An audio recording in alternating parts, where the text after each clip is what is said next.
चलिए, आज बात करते हैं एक ऐसी किताब की जो इतिहास और हमारी चेतना के बारे में हमारी पूरी सोच को बदल सकती है। इस किताब का नाम है द होली साइंस और ये समय को देखने का एक ऐसा नजरिया पेश करती है जो कहना पड़ेगा पारंपरिक सोच से बिल्कुल ही अलग है।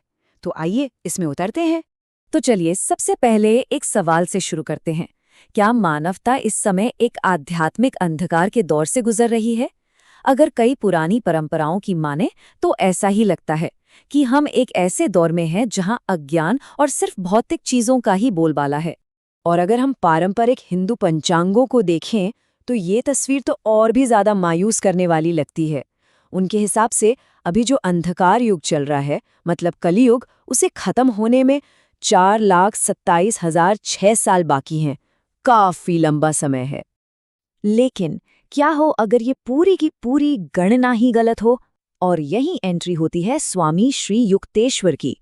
वो एक महान गुरु थे जिन्होंने इस निराशा से भरी भविष्यवाणी का एक बिल्कुल नया, एक क्रांतिकारी विकल्प दुनिया के सामने रखा। श्री युक्तेश्वर ने द होली साइंस को महान गुरु बाबाजी के कहने पर लिखा था।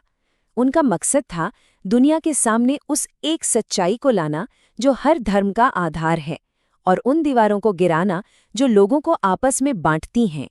तो श्री युक्तेश्वर का ये सिद्धांत आखिर है क्या? देखिए, इसका जो केंद्र है ना, वो एक बहुत बड़ा खगोलीय चक्र है जो सीधे सीधे हम सबकी चेतना पे असर डालता है।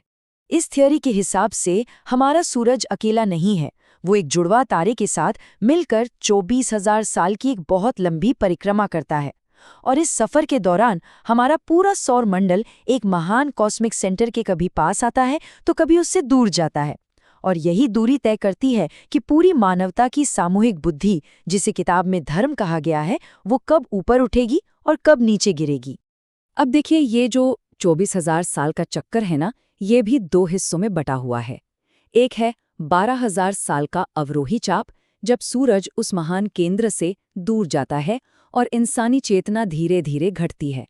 और फिर दूसरा है 12,000 साल का आरोही चाप, जब सूरज उस केंद्र के पास आता है और हमारी चेतना का विकास होता है, वो जागृत होती है। ये जो 12,000 साल का एक तरफ का सफर है, इसे 4 अलग अलग युगों में बांटा गया है। हम सभी ने युग के नाम से जानते हैं। आइए देखते हैं कि ये कैसे काम करता है।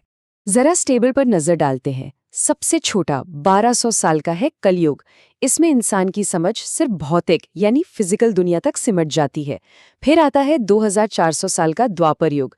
इस युग में हमारी समझ सूक्ष्म चीजों जैसे बिजली और ऊर्जा को समझने लगती है। कुछ हमारे आज के दौर जैसा नहीं लग रहा।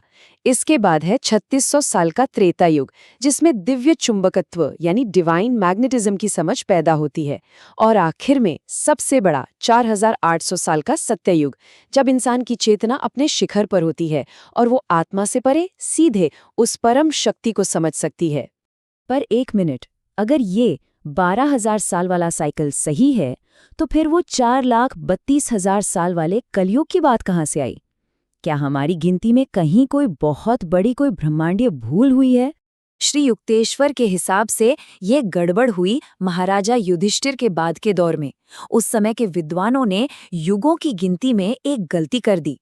उन्होंने इंसानी सालों को देवीय वर्ष का एक खास नाम देकर उन्हें 360 से गुणा कर दिया, मतलब मल्टीप्लाई कर दिया।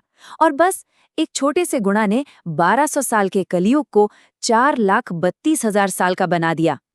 ये जो कोट है ना किताब का, ये सीधा दिल पे लगता है।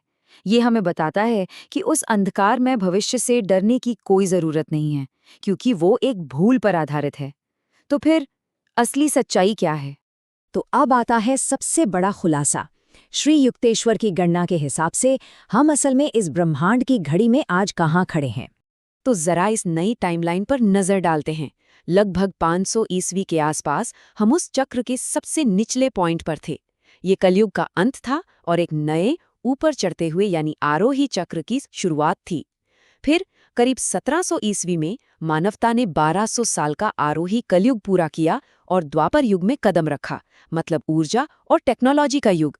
और जब ये किताब लिखी गई साल 1894 में, हम द्वापर युग के 194वें साल में पहले से ही थे। और हाँ, ये सिर्फ कोई थ्योरी नहीं है, किताब इसके लिए पक्के सबूत भी देती है। देखिए, लगभग 1700 ईस्वी के आसपास ही दुनिया में जैसे एक बौद्धिक विस्फोट हुआ। गिलबर्ट, केपलर, न्यूटन, भाप इंजन, इन सब खोजों ने दुनिया को हमेशा के लिए बदल दिया। ये सब द्वापर युग में हमारे प्रवेश के साफ साफ संकेत थे। तो इस पूरी बात का सबसे बड़ा मतलब क्या निकला? मतलब ये कि हमें निराश होने की कोई जरूरत नहीं है। हम किसी लंबे आध्यात्मिक अंधकार युग में नहीं फंसे हैं, बल्कि हम एक जागृति के दौर में जी रहे हैं। एक ऐसा युग जहां हमारी चेतना ऊपर उठ रही है और हम ब्रह्मांड के उन रहस्यों को समझ रहे हैं जो पहले हमारी सोच से भी परे थे। लेकिन ये जो पूरी कॉस्मिक घड़ी है ना, ये सिर्फ इतिहास बताने के लिए नहीं है। इसका एक बहुत गहरा, एक आध्यात्मिक मकसद भी है। चलिए अब इसके अंतिम हिस्से की तरफ चलते हैं। श्री युक्तेश्वर के लिए ये विज्ञान एक जरिया था, एक बहुत बड़ी सच्चाई साबित करने का। और वो सच्चाई ये है कि सभी धर्म और सभी मान्यताएं, भले ही उनके रास्ते अलग अलग दिखते हों, पर वो सब एक ही सत्य की ओर इशारा करती हैं। और ये स्लाइड इस बात को कितने कमाल के तरीके से दिखाती है। किताब पूर्वी शास्त्रों और बाइबल दोनों से उदाहरण देकर बताती है कि कैसे जो मूल विचार हैं वो एक ही हैं। जैसे यहाँ देखिए, सत्य यानी वास्तविक पदार्थ की धारणा को बाइबल के एक श्लोक से जोड़ा गया है, जो विश्वास को पदार्थ या निश्चय, सब्सटेंस बताता है। तो आखिर में ये एक सवाल हमारे सामने आकर खड़ा हो जाता है। अगर इतिहास सीधी लकीर में नहीं चलता, बल्कि चेतना के एक चक्र में घूमता है, तो हमारी अगली मंजिल क्या है? द्वापर युग ने हमें टेक्नोलॉजी और ऊर्जा की समझ दी है। तो जरा सोचिए, जैसे जैसे हम त्रेता और फिर सत्य युग की ओर बढ़ेंगे, इंसान की चेतना और क्या-क्या हासिल कर सकती है? ये एक ऐसा सवाल है जो ये किताब भविष्य के लिए एक उम्मीद के साथ हमारे लिए छोड़ जाती है।